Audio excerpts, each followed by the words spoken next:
producers / financiers nervous about this ending?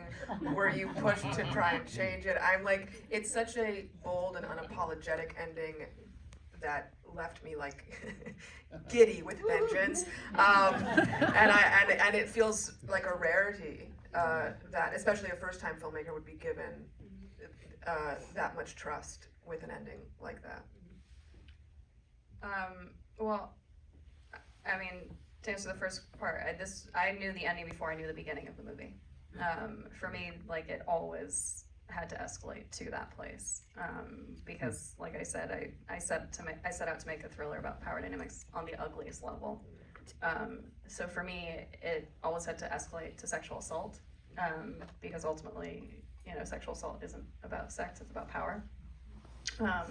And because that's the only way for Luke to reclaim the power over Emily, you know, in that moment, the ending is about Emily reclaiming the power from him. So for me, it always kind of had to go there.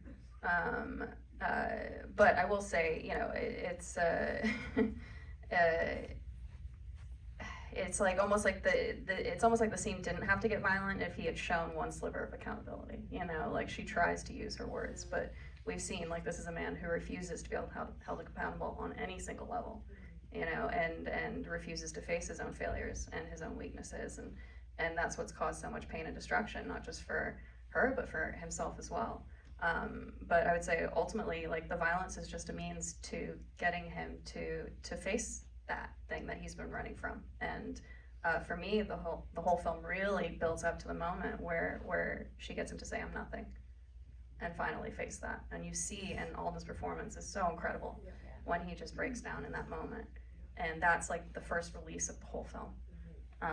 You know, so for me, like, ultimately that's where the film really needed to build up to an end, because ultimately, I would say, more than being a film about female empowerment, this is really a film about male fragility.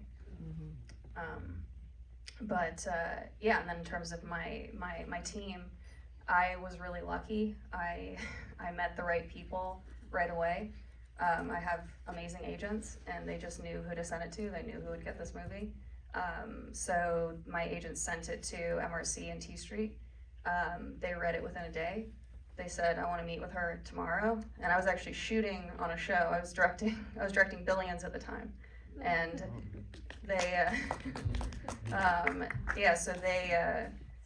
I had a long day too. I had like 12 hours of shooting, and I was like, well, I don't know if I could. They're like, "He wants to meet with you tomorrow, meet with him." I was like, okay. Well, so then I directed for 12 hours, and then I downed 2 espressos, and I went on the Zoom with them, and like, I pitched my little heart out, and I'd say actually halfway through the pitch, I realized that they were also pitching me.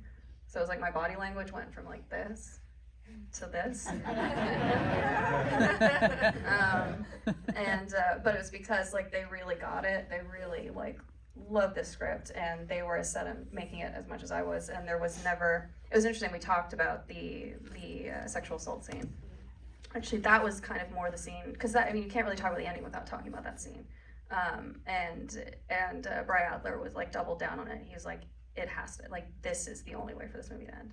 And so it's like, I knew that those were my partners. That's amazing. That's all the time.